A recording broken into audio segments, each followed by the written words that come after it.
Good morning students, मैं आज का ऑनलाइन क्लास लेकर रेडी हूँ। जैसा कि आपको पता है, आपके स्क्रीन पे जो है आपको दिख रहा होगा कि आज का जो हमारा टॉपिक है वो क्या है, हिस्टेरेसिस एंड एडी करंट। क्या है? Hysteresis and eddy current. कितने लोग को, कितने बच्चों को अच्छे से प्रोनाउंस भी नहीं करने आता है, बट ये जो है बहुत इंपॉर्टेंट पार्ट है मैग्नेट का।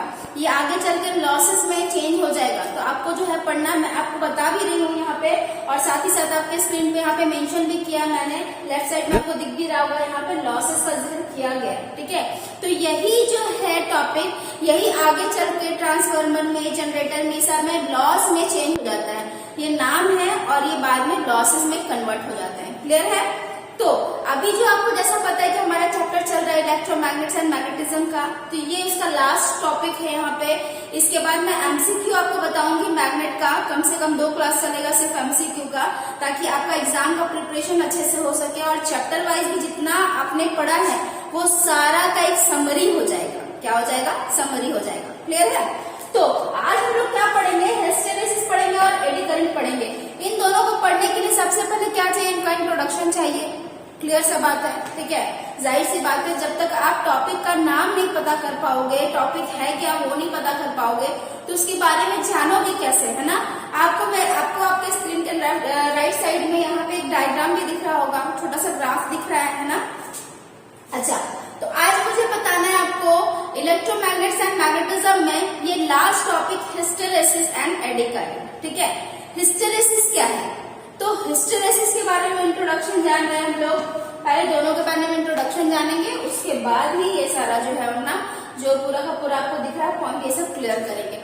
हिस्टेरेसिस किसको कहते हैं? तो हिस्टेरेसिस क्या है? यह एक क्या है? गुण है, ठीक है, जो मैग्नेट में पाया जाता है। ठीक है, जब कोई भी फेरोमैग्नेटिक पदार्थ को, फेरो कहने का मतलब क्या मैंने आपको बताया था, मैग्नेटिक मटेरियल 3 टाइप का होता है, फेरो, पारा, डाई। फेरो में सबसे अधिक मैग्नेटिज्म ग्रहण करने की क्षमता होती है, दूसरा पारा में, तीसरा डाई में। डाई में ना के बराबर होता है। तो फर्स्ट वाला जो पोर्शन था फेरो वाला, तो यहाँ पे मैंने क्या बताया आपको, कोई भी फेरोमैग्नेटिक पदार्थ को अगर हम लोग चुंबक बनाते हैं, ठीक है, बाय इलेक्ट्रिक, आपका इलेक्ट्रोमैग्नेट के थ्रू या फिर जो अदर प्रोसेस है वो अगर बनाते हैं, तो क्या होता है, जब मैग्नेट बनाया जाता है तो जिस दर से मैग्नेट बनता है, ठीक है, लेकिन जब उस करंट को कम कर दिया तो क्या उसी दर से वो कम होता है? नहीं होता है। तो क्या बोलते हैं इसको, सिंपल लैंग्वेज में क्या बोलेंगे, चुंबकीय फ्लक्स का पीछे रह जाना ही हिस्टेरेसिस कहलाता है।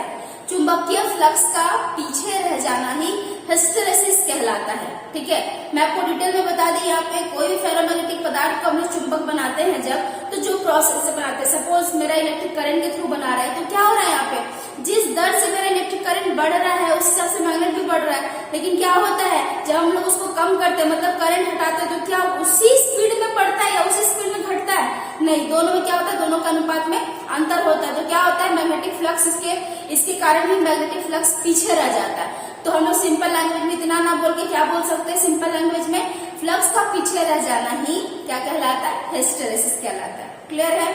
दूसरा है आप लोग एडी करंट। नाम तो इतना सा मतलब अजीब सा नाम है एडी करंट, बट इसके 3 नाम हैं। आपको जानकर शौक नहीं, कितने लोग नहीं जानते, कितने बच्चे, ठीक है, जिन्होंने रीडिंग लगा लिया है पहले से ये चैप्टर, ये वाला जो टॉपिक है वो, तो उनको पता होगा। एडी करंट का 3 नाम है। पहला है एडी करंट, दूसरा है फोकल्ड करंट, तीसरा है भंवर धारा। क्या है? भंवर धारा। पहला भंवर धारा, दूसरा फोकल्ड करंट और तीसरा है एडी करंट। एडी करंट क्या होता है? जब किसी पोल के बीच में, जब भी पोल का जिक्र होगा ना, आप ये मत समझना वो लोहा वाला जो पोल होता है रोड पर वो वाला पोल नहीं, जब भी पोल का बात हो रहा है मैग्नेटिज्म व्यू से अगर बोले जाए, तो क्या होगा, 2 पोल कौन सा होगा, एन पोल और एस पोल। क्लियर है? छोटा सा जो है आपको कॉन्सेप्ट क्लियर करना, हर बार घूम फिर के आप यहीं पे आओगे। क्लियर है? तो मैंने आपको बताया एडी करंट क्या होता है, तो जब कोई मैग्नेटिक पोल के बीच में एक कंडक्टर को रखते हैं, ठीक है, रखते तो क्या होगा, यहाँ से फ्लक्स तो मेरा कट कर रहा है, ठीक है, घूमने से कट कर रहा है, तो उस दौरान क्या होता है, ये जो मेरा फेरोमैग्नेटिक मटीरियल है, ये जो मेरा फेरोमैग्नेटिक मटीरियल है, कंडक्टर है, इसमें क्या होता है, करंट बहने लगता है। क्या होता है? करंट बहने लगता है, और आसपास का क्षेत्र क्या होता है, मैग्नेटाइज हो जाता है। क्या होता है? मैग्नेटाइज हो जाता है। इसी को कहते एडी करंट, फोकल करंट या फिर भंवर धारा। क्या कहते हैं? इसी को फिर से बोल रही हूँ, ध्यान से सुनेंगे आप। एडी करंट किसको कहते हैं? तो जब दो मैग्नेटिक पोल के बीच में एक कंडक्टर को रखा जाता है, ठीक है, और जो है आप घुमाओ ना, ये कंडक्टर घुमाओ या फिर पोल घुमाओ, सेम है आपका प्रोसेस। तो जब तो मैग्नेटिक पोल के बीच में कंडक्टर को रखा जाता है, ठीक है, सप्लाई के साथ, तो क्या होता है, इस कंडक्टर में भी करंट बहने लगता है। ये कंडक्टर भी जो है एज अ मैग्नेट बिहेव करना लगता है, और जब मैग्नेट जैसा बिहेव करेगा तो आसपास का क्षेत्र क्या होगा, मैग्नेटाइज होगा। ये कंफर्म आपको पता है मैग्नेट के गुण के बारे में। तो इस तरह क्या होगा, इसको क्या कहेंगे, एडी करंट कहेंगे या फिर फोकल करंट कहेंगे या फिर भंवर धारा कहेंगे। तो आपका ये दोनों जो टॉपिक मैंने बताया था, इसका इंट्रोडक्शन कंप्लीट हो गया यहाँ पे। अब आइए अब जो नेक्स्ट वाले पॉइंट पे, नेक्स्ट वाला पॉइंट है मेरा रेसिडुअल मैग्नेट। क्या है?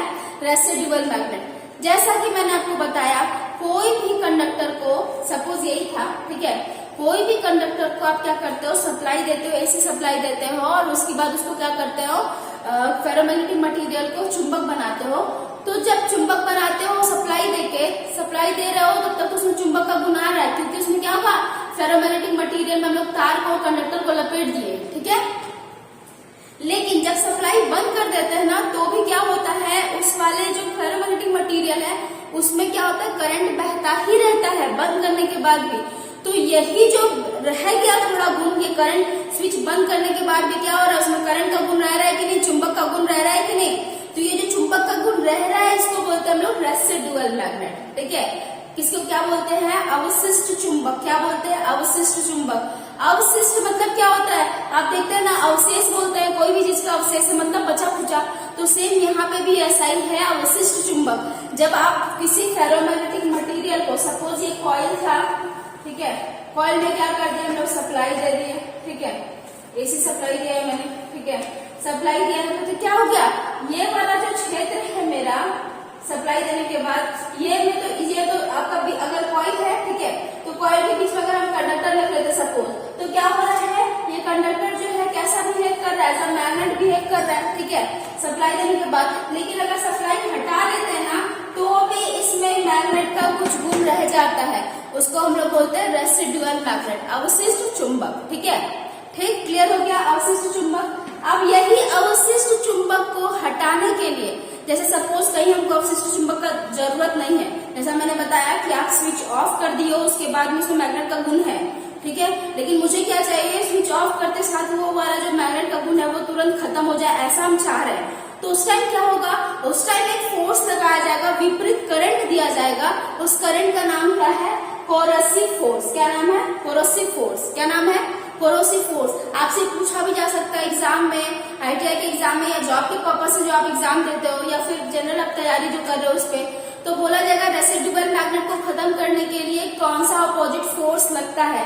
तो आपको याद रखना होगा, सिंपल एक लाइन में कोरोसिव फोर्स लगता है। कोरोसिव फोर्स क्या है, तो यह एक विपरीत करंट है जो रेसिडुअल मैग्नेट को खत्म कर देती है। क्लियर है। अब आते हैं हिस्टेरेसिस लॉस में। क्लियर है। हिस्टेरेसिस, जैसे मैंने बताया आपको क्या होता है, फेरोमैग्नेटिक मटेरियल को हम लोग क्या करते हैं, चुंबक बनाते हैं, और चुंबक बनाने के बाद जब हटाया जाता है, उसको चुंबक वाला गुण हटाते हैं, तो क्या होता है, कुछ मैग्नेट का फ्लक्स जो है वो पीछे रह जाता है। इसको समझने के लिए आप यहाँ पे देख सकते हो, ये वाला डायग्राम में आपको इस वाले ग्राफ में क्या दिख रहा है, मैग्नेटाइजिंग फोर्स दिख रहा है, जिसको हम H से दिखा रहे हैं, साथ ही साथ आपको दिख रहा है फ्लक्स डेंसिटी, जिसको हम B से दिखा रहे हैं। और यहाँ आपको कहीं जाके आपको एक ग्राफ दिख रहा है, इसमें पॉइंटेड मार्क है, उसमें हम दिखा रहे हैं सैचुरेशन पॉइंट। ये सिर्फ यही बता रहा है ये वाला लॉस के बारे में, कि कोई भी फेरोमैग्नेटिक पदार्थ को, ठीक है, जब हम लोग क्या करते हैं, चुंबकीयकरण किया जाता है उसका, तो मैग्नेटाइजिंग फोर्स जैसे से बढ़ाते हैं, तो हर एक डेंसिटी पर, ठीक है, हर एक मैग्नेटाइजिंग फोर्स में डेंसिटी पर क्या होता है, वो बढ़ता जाता है। जैसे जैसे फोर्स बढ़ाएंगे, ये बढ़ रहा है, मेरा मैग्नेटाइजेशन बढ़ रहा है, और बढ़ते बढ़ते बढ़ते बढ़ते एक टाइम ऐसा आता है कि जितना भी आप उसको मैग्नेटाइज कर दो, जितना भी उसमें मैग्नेटिक करंट मतलब करंट दे दो, लेकिन क्या होता है, वो मैग्नेटाइजिंग का गुण जो है उतना ही रह जाता है। तो ये सैचुरेशन पॉइंट यहाँ पे यही चीज दर्शा रहा है कि इतना के बाद आप कितना भी करंट दे रहे हो, लेकिन मैग्नेट का जितना गुण बनना था वो बन गया, उसके बाद आगे कितना भी बढ़ा लो वो गुण नहीं बनेगा। क्लियर है। लॉस क्या है, हिस्टेरेसिस लॉस क्या है, तो इसमें क्या होता है, इसमें व्यर्थ का गर्मी उत्पन्न होता है। ये दोनों जो लॉसेस हैं, ये दोनों जो है गर्मी का ही रूप है। क्या है, व्यर्थ का जो गर्मी होता है, कभी आप देखते हो ना कि टीवी को आप ज्यादा चला रहे हो, क्या हो रहा है, गर्म हो जा रहा है, ठीक है। मैं ये नहीं बोल रही कि वहां हिस्टेरेसिस लॉस है, ठीक है। मैं एक एग्जांपल के तौर पे आपको बता रही हूँ कि हिस्टेरेसिस और एडी करंट क्या है, ये दोनों हीट का ही रूप है, ठीक है। हिस्टेरेसिस में क्या होता है, फ्लक्स पीछे रह जाता है, जिसके कारण क्या होगा, जो आपका मैग्नेटिक फेरोमैग्नेटिक मटेरियल है वो क्या होता है, गर्म होने लगता है, ठीक है। अच्छा, ये तो मेरा हिस्टेरेसिस का बात हुआ। एडी करंट में क्या होता है, जैसे मैंने आपको बताया कि कोई कंडक्टर को अगर पोल के बीच में रखते हैं तो क्या होता है, उस कंडक्टर में भी करंट बहने लगता है, जिसको हम लोग एडी करंट कहते हैं। तो ये लॉस जो है ये भी व्यर्थ का गर्मी पैदा करेगा।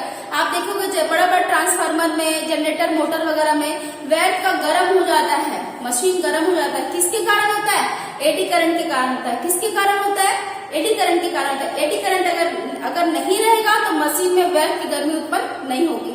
अब ये तो पता चल गया कारण, ठीक है। अब निवारण कैसे पता चलेगा, तो कभी भी जब एडी करंट कम करना हो तो हम लोग क्या करेंगे, नर्म लोहा ना लेकर, मतलब सॉलिड लोहा ना लेकर क्या करेंगे, पतला पतला सिलिकॉन स्टील का पत्ती इस्तेमाल करेंगे।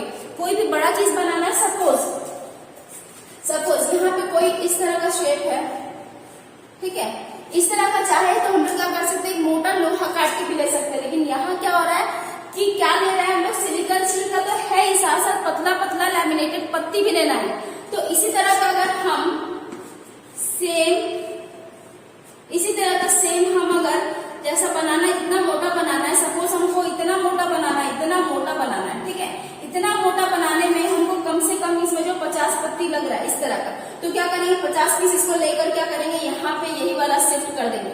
इस बार इसको यहाँ पे ऐसे करके शिफ्ट कर दिया गया। तो इससे क्या हुआ, इस शिफ्ट कर दिया, इसके बाद हर बार इस तरह का शिफ्ट किया जाएगा। इससे क्या होगा कि जो पहला वाला जो प्लेट में गर्मी होगा वो पार नहीं जा पाएगा, क्योंकि लैमिनेटेड है, ठीक है, पतला पतला सिलिकॉन स्टील का बना हुआ है। तो क्या करेगा, एक पत्ती से दूसरी पत्ती जा नहीं पाएगा और उसके कारण क्या होगा, गर्मी नहीं उत्पन्न होगा। जो व्यर्थ का गर्मी होता है इलेक्ट्रिक मशीन में, वो गर्मी उत्पन्न नहीं होगा। आप इसको कहाँ कहाँ देख सकते हो, एडी करंट का जो है यूज कहाँ कहाँ होता है, तो आप देखोगे एनर्जी मीटर में होगा, स्टार्टर्स वगैरह में होगा, मूविंग कॉइल का जितना भी मशीन होता है मूविंग कॉइल वाला उसमें होगा। तो आप क्लियरली देख पाओगे ये सब चीज। तो मेरा एडी करंट लॉस जो है, इसमें हमेशा दो ही क्वेश्चन आता है, इसको कम कैसे कर सकते हैं, ये क्या होता है। तो क्या होता है, मैंने अभी डेफिनेटली आपको क्लियर किया कि जब दो पोल के बीच में एक कंडक्टर को रखा जाता है, ठीक है, तो उसमें क्या होगा, कंडक्टर में भी करंट फ्लो होने लगता है और अपना मैग्नेटाइजिंग एरिया वो तैयार कर लेता है। इसको क्या कहते हैं, एडी करंट कहते हैं, या फोकट करंट, या फिर भंवर धारा कहते हैं। लॉस भी यही है, लॉस में इसको कन्वर्ट कर दिया कि लॉस क्या हो गया, ये व्यर्थ की गर्मी उत्पन्न करने लगा। छुटकारा कैसे मिलेगा इस गर्मी से, एक्सक्यूज मी, छुटकारा कैसे मिलेगा, तो आपको सिलिकॉन स्टील की पतली पतली लैमिनेटेड पत्तियों का इस्तेमाल करना है और इससे जो है आपको एडी करंट लॉस जो है कम हो जाएगा। तो आज का जो मेरा टॉपिक था आपको पता चल ही गया था कि मैंने हिस्टेरेसिस और एडी करंट, रेसिडुअल मैग्नेट और कोरोसिव फोर्स बताया। आशा करती हूँ आपको जो मेरा क्लास आज का पसंद आया हो। वीडियो में व्यूज बहुत कम आ रहा है बच्चों, बहुत कम से कम 1 से 2 बार वीडियो आप जरूर देखो ताकि आपको क्लियर हो। इतना हर एक टॉपिक को छोटा छोटा तोड़कर बता रही हूँ ताकि एक बार आप अगर बुक खोलोगे ना तो समझ में नहीं आएगा, बट मैं इस तरह बताने की कोशिश कर रही हूँ ताकि आप 1 से 2 बार वीडियो देखो, आपका क्लियर होते जाए। तो व्यूज आए, साथ ही साथ आप समझो, ठीक है, साथ ही साथ समझो। नहीं समझ में आए तो कमेंट सेक्शन में कमेंट करो ताकि मैं जो और उसको अच्छे से डिटेल में बता पाऊँ। सो आशा करती हूँ आज का मेरा क्लास आपको समझ में आया हो। सो आज के लिए